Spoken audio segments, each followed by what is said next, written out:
Hey everyone, this is Rick Grush, and I just wanted to do a quick updated video on the course policies. The one that was up originally, linked from the syllabus, was a little bit outdated because I did it before all of the new COVID guidance about being remote versus in person. So I wanted to do just a quick update on this. So I'm going to cover the same material, but this will be the new version. So this is Phil 10, obviously. I'm Rick Grush. There are some TAs who have office hours. These are all on the syllabus. My office hours are on the syllabus. Mostly they're also posted on Canvas, but the syllabus, the online syllabus, is the place you should go for the latest up-to-date information. That's the one source that I make sure is as up-to-date as possible. The course materials that you'll need for this course, there's a textbook, which is written by me. Now the textbook is, I think, better than most textbooks and most courses. I wrote it. That's not the main reason why it's better than most texts, but it's written specifically for this class. So there's not a lot of extra stuff you don't need. There's nothing missing that you do need. It has practice quizzes and a practice final. So you'll know exactly what the quizzes will look like. They'll be the same format, same number of questions. Final exam, same format, same number of questions. So you will know what to expect on the quizzes and on the final. There's a preliminary syllabus in the back, and it's not that expensive. It's only like 28, 29 bucks, something like that at the bookstore. They also sell electronic versions, so you can get it digitally. If you have access to an old version, like you have a friend who took the course a while ago and has an old one that they can give you. I do update the text regularly, but not super regularly. As long as the version isn't more than a year old or so, you're probably fine, maybe a year and a half. If it's older than that, send me an email, let me know, and I can tell you if it's out of date or if there's been a lot of changes. But if it's within a year and a half, you're probably fine. The online syllabus, this is the thing you should definitely read. I'm going to go through most of the stuff that's on it in this video, but I'm going to go pretty quickly, just give you an overview. Reading the online syllabus is definitely where you should get your actual information about the course. The easiest way to get there is to go to my website, rickgrush.net, scroll to the teaching menu, click on that, and then click on the entry for this quarter. Make sure you click on the one for the right quarter, because there's also ones up there for previous quarters. And don't click on those, because obviously the schedule is wrong and the information might be old. Make sure you're on the one for the correct quarter.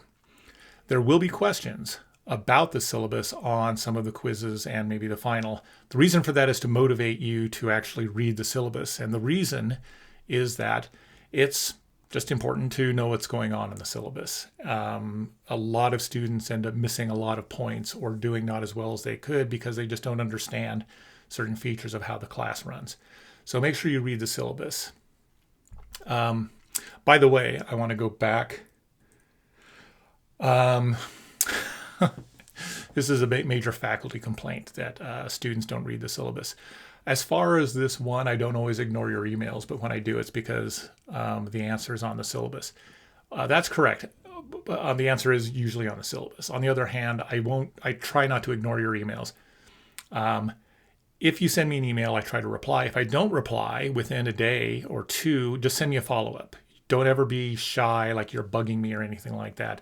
If I don't reply, it's because I just got busy and lost track of it. I actually want you to remind me if I go more than, let's say, 2 days without replying to an email. So don't ever feel bad about that.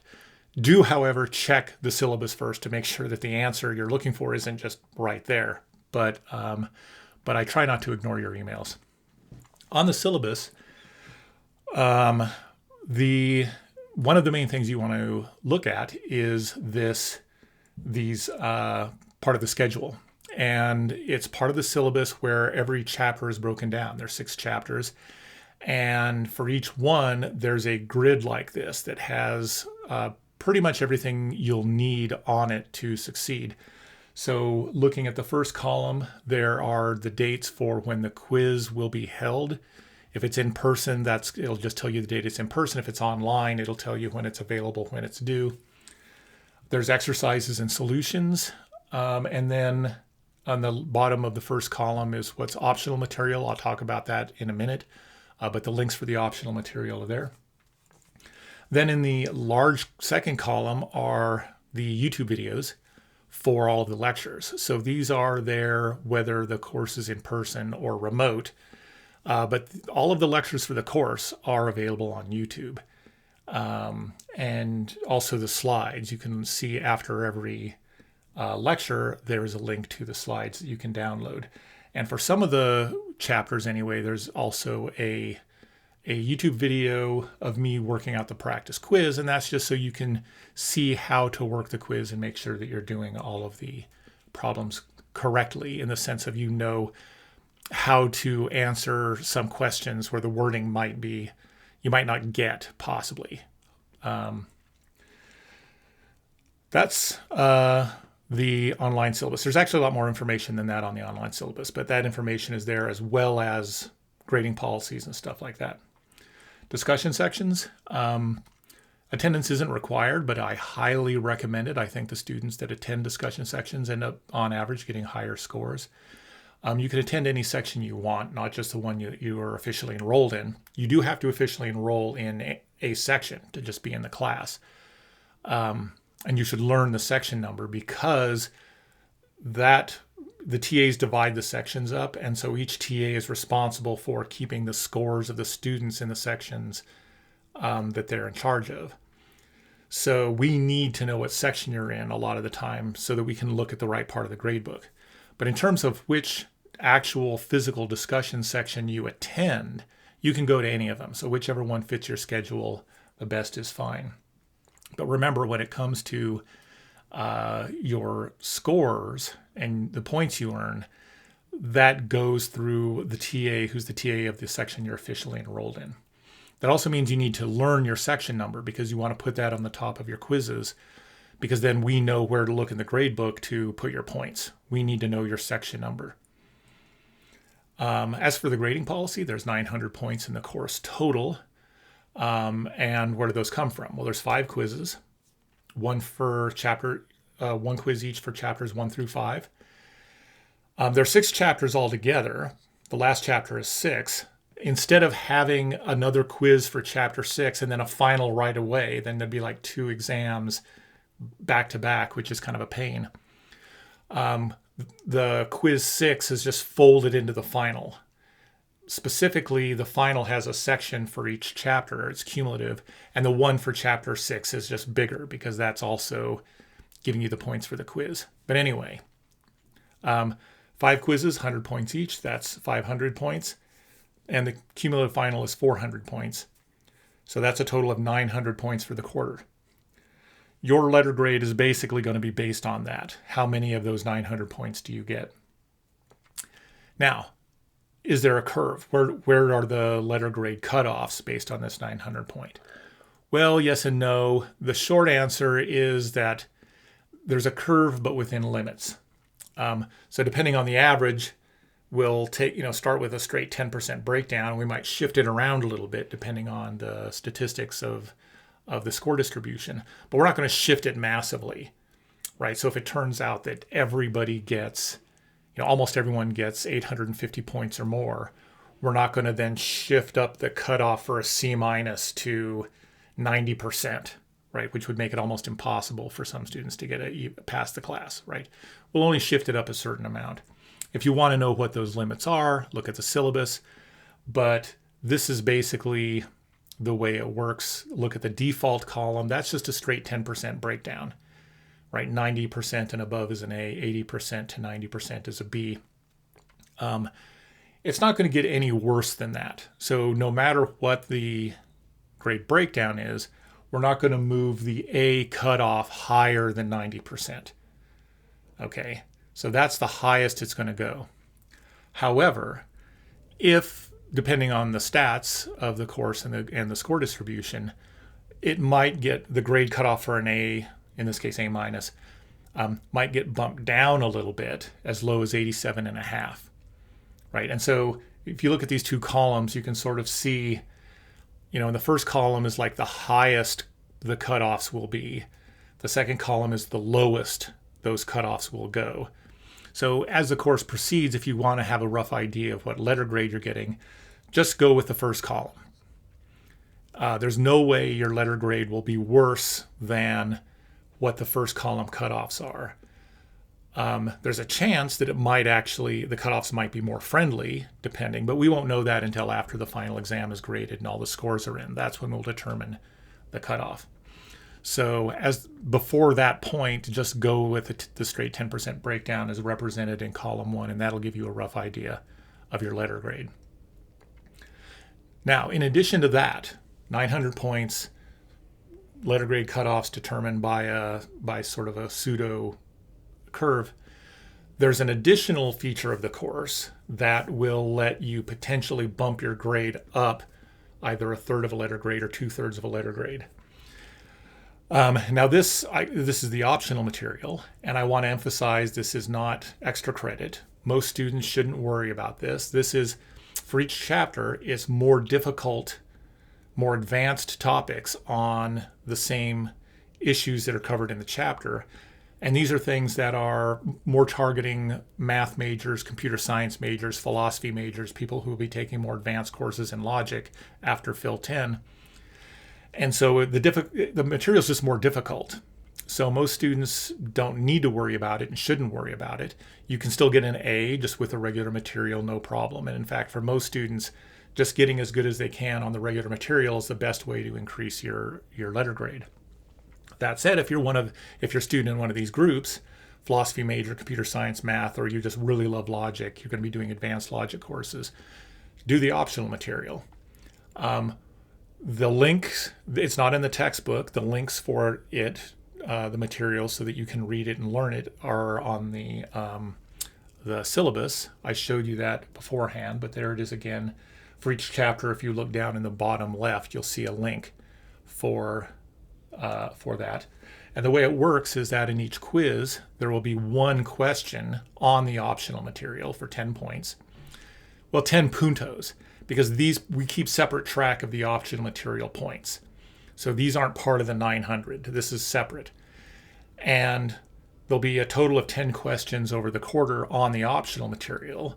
So if you answer those questions, that's a total of 100 points for the optional material.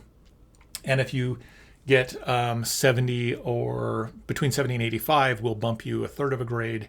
If you get 85 to 100 of those, we'll bump you 2/3 of a grade. Okay, so just to emphasize again, the points that are earned on optional questions are not added to the regular points. They're not extra credit. We keep separate track of those. And the only benefit you can get from that, it's still a good benefit, but the way they benefit you isn't by being added to the regular points. It's by potentially bumping you up a third of a grade if you get 70 or more throughout the quarter. I do want to emphasize this is not extra credit. You should only be thinking about the optional material if you're already getting A- level work. You're kind of pretty much crushing all of the quizzes. You understand it really well. Then do the optional material.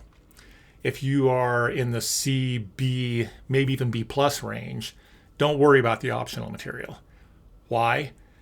Because your study time is going to pay off better just learning the regular material better. Bump yourself from a C to a B or a B to a B+ or even an A- just by doing that material better. I already talked about that.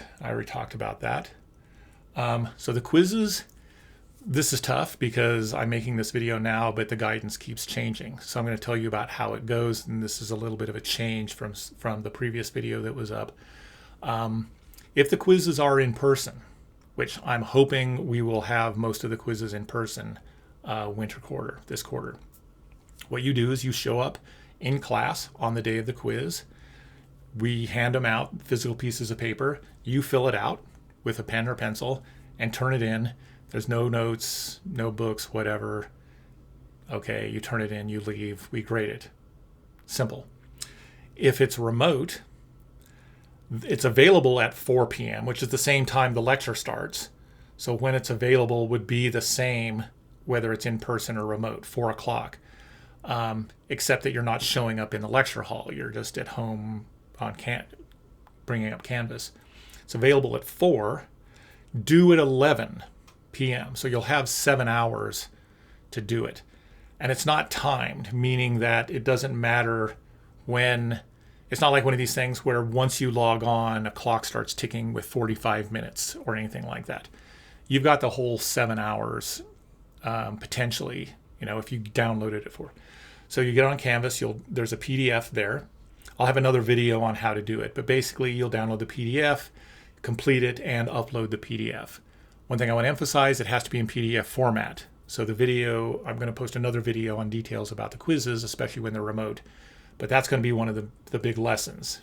If you're doing it on Canvas, submitting it, we need all pages in one PDF file.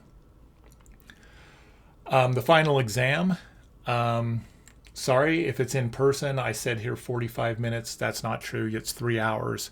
I need to edit this slide.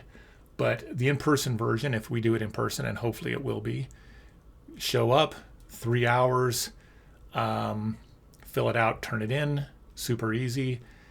Well, structurally it's easy. The final exam won't be super easy. It's not going to be super hard, but it'll be a final exam.